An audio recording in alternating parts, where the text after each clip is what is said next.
masyarakat bagaimana? Nah ini yang kemudian Badan POM mencoba untuk mengelola ini, membuat manajemen untuk peredaran pangan, bagaimana menangani pangan ini sehingga pada saat dikonsumsi tetap aman.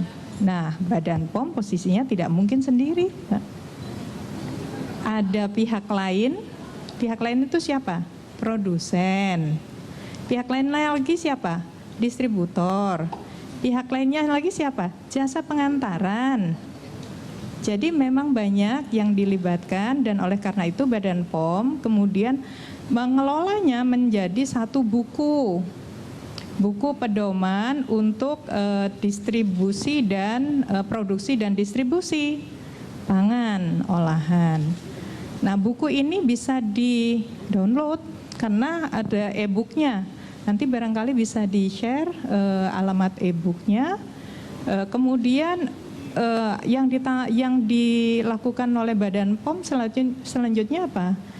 Tentu buku ini kan nggak boleh diem, nanti nggak dibaca orang. Jadi selain menjadi e-book, ada juga pertemuan-pertemuan secara video conference yang dilakukan Badan POM dengan banyak pihak, termasuk tempatnya Bu Marcella Renata ini salah satunya ya.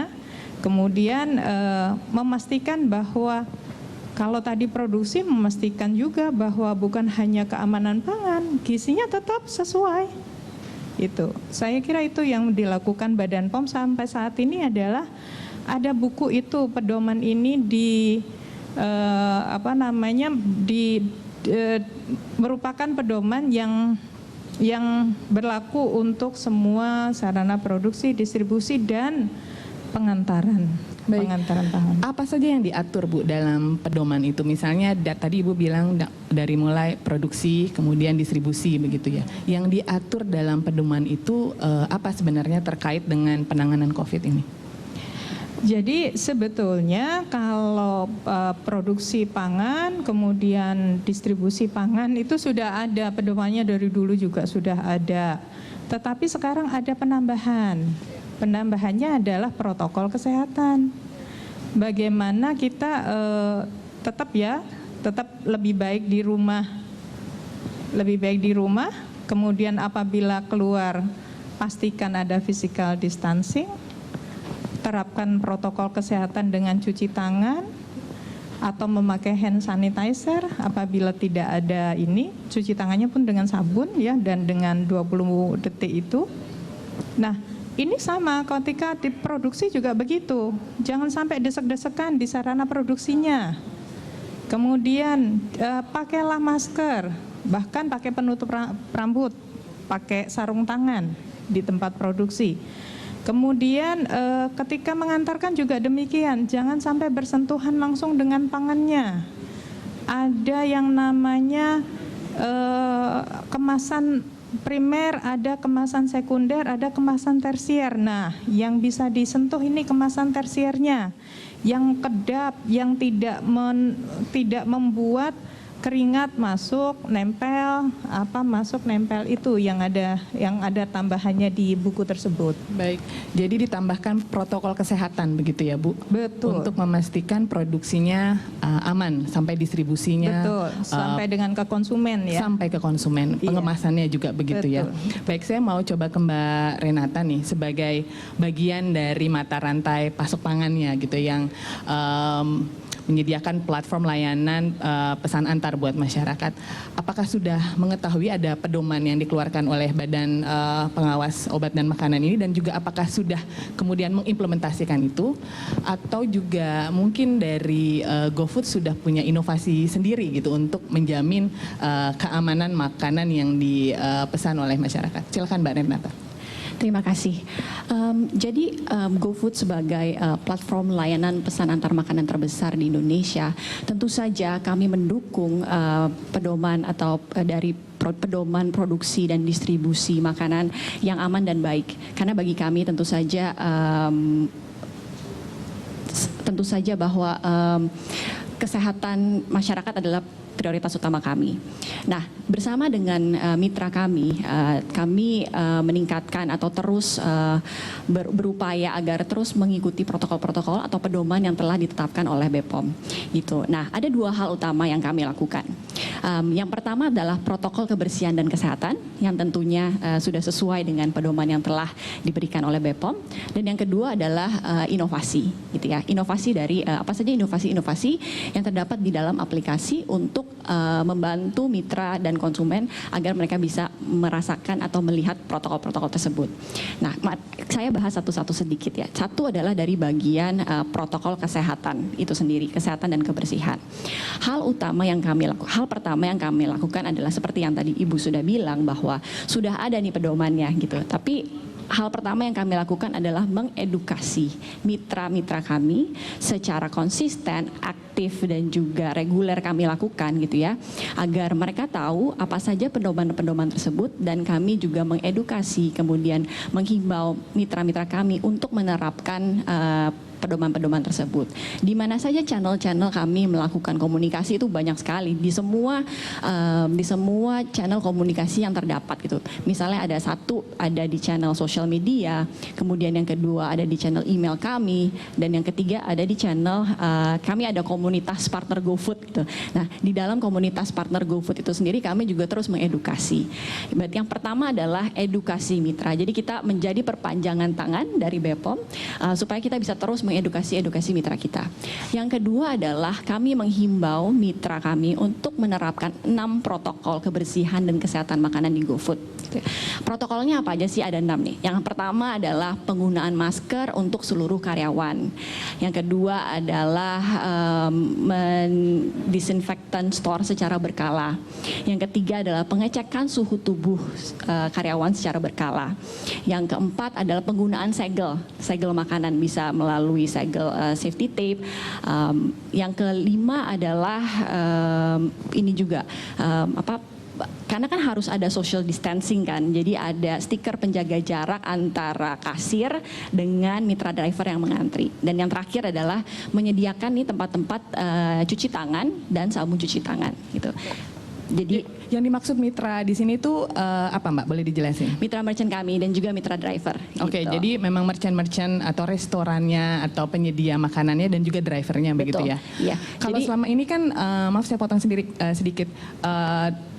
Para misalnya driver Gojek gitu ya, memang kan sudah pakai masker gitu atau sempat ada tutup kepala juga sebelum masa pandemi. Yang beda nih di masa pandemi ini konkretnya apa Mbak bentuknya untuk meningkatkan keamanannya itu? Jadi saya coba balik sedikit terhadap apa saja yang kita lakukan di mitra restoran kita tadi ya. Karena yang pertama adalah yang kita upayakan agar kita menjaga proses keamanan dan kebersihan dari hulu ke hilir. Yang seperti tadi Ibu bilang, dari mulai kita mengambil makanan di restoran sampai makanannya itu diantarkan ke konsumen gitu. Nah, tadi yang pertama adalah mengedukasi mitra merchants dan driver. Yang kedua adalah memberikan himbauan atau protokol-protokol yang harus diikuti. Dan yang ketiga itu adalah kita juga memberitahukan kepada mitra-mitra merchant kami bahwa kami mempunyai digital tools gitu. Jadi tidak hanya memberikan informasi, edukasi, tapi kita juga memberikan tools kepada merchants kami bagaimana supaya mereka bisa mengikuti protokol tersebut gitu. Di mana digital tools tersebut bisa di-print, dicetak dan diperbanyak sendiri. Baik. Dan yang terakhir adalah kita juga memberikan atau menyediakan mendistribusikan 50.000 kepada 50.000 outlets mitra UMKM kami berupa masker, hand sanitizer atau sabun. Nah, untuk menjawab pertanyaan konkret kira-kira dari sisi mitra driver apa saja yang sudah kita lakukan gitu ya. Satu adalah kita sudah menyiapkan posko aman. Nah, posko aman itu adalah checkpoint untuk mitra driver kami, di mana di posko aman itu mereka bisa melakukan pengecekan suhu tubuh secara berkala. Kemudian yang kedua adalah mereka bisa mengambil paket sanitasi dan kesehatan. Dan yang ketiga adalah mereka bisa mendisinfektan kendaraannya mereka. Baik. Nah, kemudian dari posko aman tersebut, Gojek juga merupakan perusahaan atau layanan on demand pertama yang menampilkan status suhu tubuh dan juga status kebersihan kendaraan di dalam aplikasi. Oke, baik. Jadi kalau konsumen pesen nih ya, kemudian konsumen pesen terus mereka lagi ketika driver lagi on the way, mitra driver on the way ini mereka bisa melihat di bawah, driver ini sudah melakukan cek suhu tubuh. Oke, Gitu. baik. Jadi itu adalah sesuatu yang konkret Baik. ya. Mitra-mitra dari GoFood ini apakah semua menerapkan protokol tersebut, dan kalau tidak begitu, apakah dari pihak GoFood sendiri ada semacam upaya untuk kemudian memperbaikinya, atau memang kemudian memutus hubungan kerjasama dengan merchant tersebut ketika mereka tidak menerapkan protokol yang sudah ditetapkan? Yang kami lakukan adalah kami memberikan himbauan kepada mitra-mitra merchants kami untuk mengikuti 6 protokol yang tadi sudah sesuai dengan pedoman BPOM. Dan hal kedua yang kami lakukan adalah kami juga mengapresiasi mitra-mitra merchants yang sudah mengikuti 3 protokol dari 6 protokol yang kami siapkan di awal itu, di mana apresiasi tersebut berupa additional visibility di dalam layanan GoFood, di mana itu ada kanal khusus bertuliskan restoran, pilihan restoran higienis gitu. Jadi merchants yang sudah memberikan foto kepada kita, bukti gitu ya, bukti tayang, memberikan foto bahwa ini 3 protokol yang sudah kami lakukan dan kami verifikasi, kemudian akan kita naikkan ke dalam layanan di dalam layanan GoFood itu sendiri. Baik, jadi konsumen bisa memilih merchant yang sudah menerapkan protokol ini dengan baik. Baik, tadi kita sudah diskusi tentang keamanan mulai dari sistem produksi, kemudian distribusi untuk menjamin keamanan. Tadi Ibu juga bilang selain aman harus bergizi juga nih makanannya, karena kalau enggak imunitas tubuh masyarakat nggak akan terjaga. Saya mau ke Mbak Nini ini sekarang, spesialis nutrisi dari UNICEF Gizi.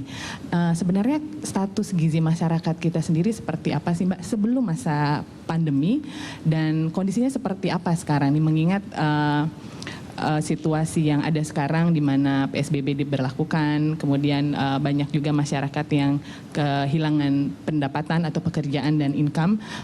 Apakah itu mempengaruhi status gizi masyarakat dan anak-anak di Indonesia? Silakan Mbak Nini.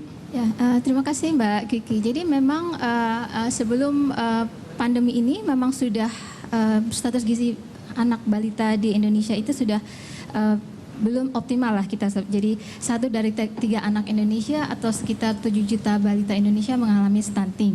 Kemudian wasting atau anak terus itu sekitar 2 juta balita. Jadi memang status gizi kita belum optimal. Dan pandemi ini sebetulnya resiko untuk kenaikan angka-angka tersebut itu sangat memungkinkan, sangat tinggi ya. Jadi misalnya karena posyandu beberapa waktu kita tahu tidak ada atau tidak terjadi disrupsi, maka ini sangat beresiko tinggi untuk anak-anak balita tersebut menjadi keadaan gizinya menjadi turun, status gizinya menjadi turun, dan itu yang sangat mengkhawatirkan kami di UNICEF, sehingga UNICEF pun saat ini membantu Kementerian Kesehatan dalam membuat pedoman layanan gizi pada masa pandemi dan sekarang pada masa new normal. Jadi bagaimana memastikan anak-anak di daerah itu bisa mendapatkan haknya untuk mendapatkan gizi yang terbaik. Baik. Kalau dari UNICEF sendiri Mbak Nini, apa saja yang sudah dilakukan selama ini, khususnya di masa pandemi ini ya, untuk membantu masyarakat Indonesia lebih sadar apa saja sih sebenarnya yang bisa dilakukan secara praktis gitu ya untuk bisa mengkonsumsi makanan gizi. Sekarang banyak sekali pendapat bahwa makanan bergizi itu misalnya pasti yang mahal gitu. Apakah memang demikian, dan sebenarnya apa sih yang harus dikonsumsi oleh masyarakat saat ini di situasi pandemi seperti ini? Jadi memang Indonesia itu sebetulnya kaya dengan berbagai pangan. Jadi misalnya kita itu kalau kita bicara makanan pokok itu tidak hanya dengan nasi, tapi kita punya singkong, kita punya jagung. Jadi banyak sekali variasi makanan yang sebetulnya ada di masyarakat. Nah, apa yang UNICEF itu punya 5 tips sehat, Mbak Kiki. Jadi yang pertama adalah sesuai dengan rekomendasi Kemenkes, kita harus makan secara rutin gizi seimbang. Gizi seimbang itu apa? Jadi dalam satu porsi makanan, dalam satu piring makan itu ada makanan pokok, kemudian ada buah dan sayur, kemudian ada juga lauknya sendiri. Dan selain itu untuk masa pandemi ini kita tahu bahwa asupan buah dan sayur itu harus diperbanyak karena mengandung vitamin C dan vitamin E yang dapat meningkatkan imunitas kita. Jadi UNICEF membantu Kementerian Kesehatan untuk membuat berbagai macam KIE, kemudian pedoman, dan bagaimana kami juga memberikan bantuan teknis kepada teman-teman di daerah untuk bagaimana memberikan layanan langsung ke masyarakat. Misalnya karena posyandu tidak jalan, jadi kami memberikan bantuan teknis untuk bidan-bidan desa bisa melakukan konseling. Bagaimana melakukan konselingnya? Tentu menerapkan PPI. Jadi misalnya konselingnya jauh-jauhan nih 1 meter. Kemudian kalau misalnya kita sebelumnya pakai TOA atau pakai surat edaran, kita pakai WhatsApp aja nih. Jadi kita bisa memberikan konseling secara virtual, tapi kalau sudah agak parah baru kita melakukan kunjungan. Baik, terima kasih sekali Mbak Nini. Terima kasih Ibu Emma Setiawati sudah berkenan hadir, Mbak Marcella Renata, Mbak Nini ke studio hari ini. Saya pikir ini informasi yang penting sekali, bermanfaat sekali buat masyarakat. Sekarang masyarakat sudah lebih tahu bahwa dari Badan Pengawas Obat dan Makanan juga sudah mengeluarkan pedoman mulai dari produksi, distribusi untuk menjamin keamanan makanan yang dikonsumsi oleh masyarakat. Kemudian banyak pihak juga termasuk penyedia layanan pesan antar atau yang penyedia platform-platform lainnya untuk memastikan bahwa makanan yang diterima oleh konsumen aman. Juga gizi menjadi isu penting untuk menjamin imunitas tubuh, untuk mencegah diri kita terinfeksi dari virus corona. Harus lebih banyak makan sayur dan buah, tadi begitu ya Mbak Nini. Terima kasih banyak sudah bergabung bersama kami hari ini. Semoga informasi ini bermanfaat. Tetap hidup sehat, jangan lupa cuci tangan pakai sabun, selalu pakai masker saat keluar, dan jaga jarak 1-2 meter. Kita bertemu lagi dalam talk show berikutnya. Selamat pagi, Assalamualaikum warahmatullahi wabarakatuh.